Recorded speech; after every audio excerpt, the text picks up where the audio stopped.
Otep à tous, bienvenue sur la chaîne des panafricanistes par essence, par conviction et par excellence. Celle des citoyens qui émettent par nécessité et obligation de combat. Nous sommes une chaîne qui n'est guidée que par nos ancêtres et rien que par les ancêtres qui appartiennent à l'égrégore du monde noir. Par conséquent, nous ne croyons en aucun Dieu venu de l'étranger. Toutefois, cette vidéo n'est aucunement destinée à inciter à la haine ou à la violence. Car nous menons un combat qui est d'abord et avant tout spirituel, intellectuel et démocratique. Ensuite, il est politique, géopolitique et géostratégique. Contre l'impérialisme, le colonialisme, le néocolonialisme et l'endocolonat, qu'ils ont tous qualifié de crimes contre l'humanité. Nous menons ce combat sur la base du principe fondamental que nous avons hérité de nos ancêtres kémites, qui est celui de la Mahat, c'est-à-dire solidarité, vérité et justice.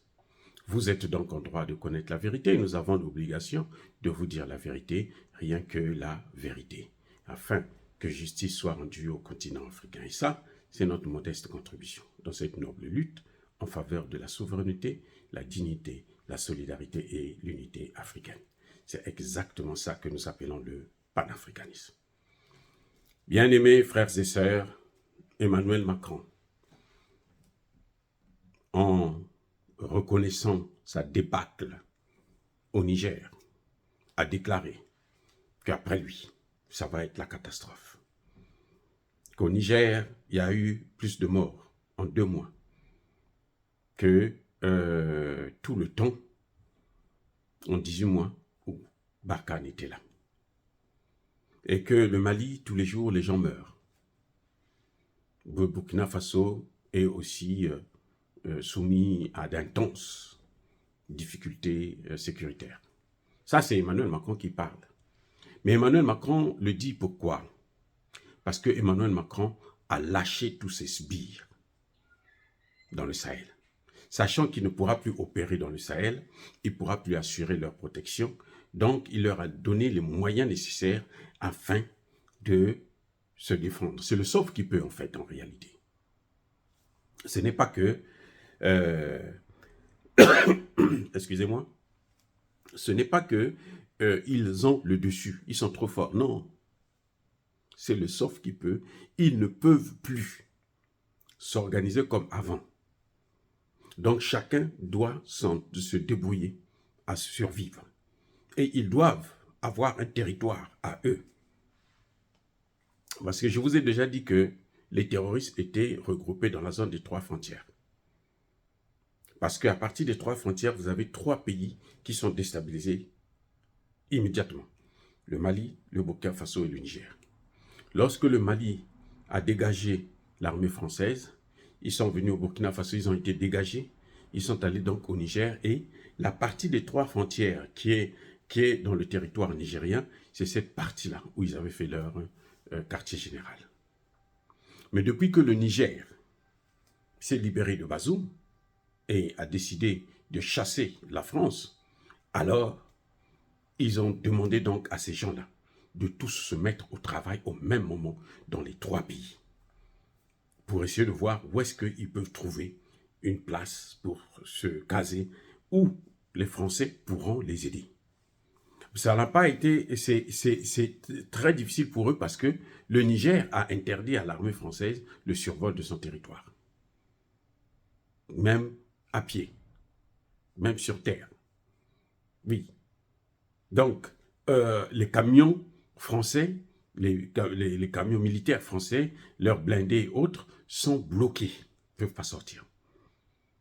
Et entre-temps, au Mali, la MINUSTAH qui assurait le relais, qui aidait donc ces gens-là, elle aussi, elle est sur le point de départ. Donc, elle ne peut plus faire ce qu'elle faisait avant. Elle n'en a plus les moyens. Surtout que l'armée malienne, maintenant, contrôle son ciel. Alors, qu'est-ce qui se passe? Eh bien, la zone des 3 frontières est quadrillée. Jusqu'à Kidal, Tombouctou et tout, c'est quadrillé, complètement quadrillé. Donc, tous les terroristes sont là, ils sont encerclés.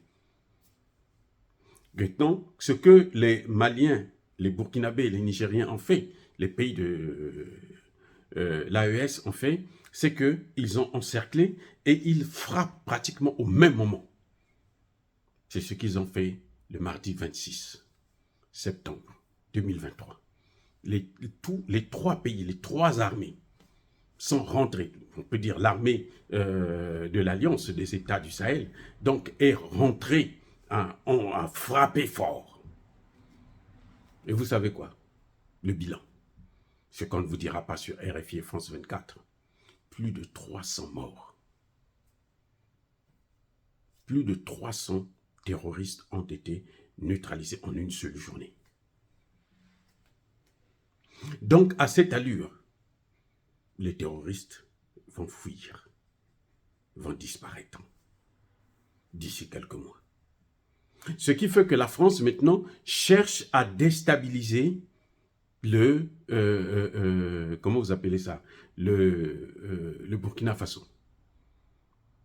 Parce que la Côte d'Ivoire est loin du Burkina Faso, donc il faut maintenant déstabiliser le Burkina Faso afin de faire un couloir d'intervention qui va partir de Paris à Abidjan, et d'Abidjan maintenant, ils vont rentrer au Burkina Faso pour attaquer à la fois le Mali et le Niger. Voilà le plan qu'ils ont mis en place pour continuer à déstabiliser la sous-région. Mais en tout cas, pour l'instant, nous savons que l'armée de l'AES est en train de neutraliser ces terroristes en masse. Parce qu'ils ont un avantage, c'est qu'ils ont une force aérienne que les autres n'ont pas. Parce que pour avoir une force aérienne, il faut qu'ils aient des aéroports. Et oui, il faut qu'ils aient des avions qui viennent atterrir là-bas, qui décollent, qui reviennent, et qu'ils aient la possibilité de ravitaillement. Or, le Sahel, c'est une zone enclavée. Donc, les terroristes dans la zone des trois frontières sont deux fois enclavés. Parce qu'ils sont d'abord enclavés par rapport à leur pays, et ces pays sont enclavés parce que les trois pays n'ont pas de littoral. Donc, ils sont dans une situation terrible. Et Emmanuel ne sait plus comment sauver ses sbires. Et même les faire sortir de là, pour les envoyer en entendant dans un autre pays, par exemple en Côte d'Ivoire, au Sénégal ou au Bénin, c'est difficile. Parce que c'est comme si c'était un État dans un autre État. C'est comme le Vatican. Si vous enfermez le Vatican, vous bloquez le Vatican, le pape ne pourra jamais sortir. Vous avez vu Sylvain Ité? Emmanuel Macron a été obligé de dire « on a mis mon ambassadeur en otage ». Il n'avait jamais été pris en otage. Il était enfermé à l'ambassade. Et l'ambassade était encerclée. Donc il ne peut pas sortir de l'ambassade et il ne peut pas non plus sortir du pays. Il a fallu qu'Emmanuel Macron négocie pour que cette ambassade puisse avoir la possibilité de sortir. Sinon, il sortirait avec des menottes en main. Voilà la réalité. Donc les terroristes actuellement sont doublement enclavés. Et c'est très très difficile pour eux. Parce qu'ils n'ont plus de moyens de ravitaillement. Ceux qui les ravitaillaient, la France qui les ravitaillait, maintenant ne peut plus opérer au Niger. Elle n'opère plus au Mali et au Burkina Faso depuis très longtemps. Maintenant, elle ne peut plus opérer aussi au Niger. Comment la France peut ravitailler ces mercenaires, ces terroristes? Comment elle peut les financer? Elle ne peut pas envoyer ça avec un obus. Tout avion qui circule au Niger, au Burkina Faso et au Mali est identifié immédiatement. Eh oui, ils ont maintenant des services de renseignement et ils ont même la capacité de détruire ces avions. Donc, je crois que c'était une très très bonne idée de créer cette alliance des États du Sahel parce que ce n'est que par là que viendra le salut de cette sous-région. Ce n'est pas avec l'appui des Français ou des Américains qui sont eux-mêmes à l'origine du terrorisme qu'il y a dans le Sahel. Dire cela, c'est inciter à la haine ou à la violence. Non. Il y a Bakolervé, il y a Maleng. Encore une fois de plus, bien-aimés frères et sœurs, soyez bénis, abondamment bénis par le Dieu des Kémites et par nos ancêtres angélisés.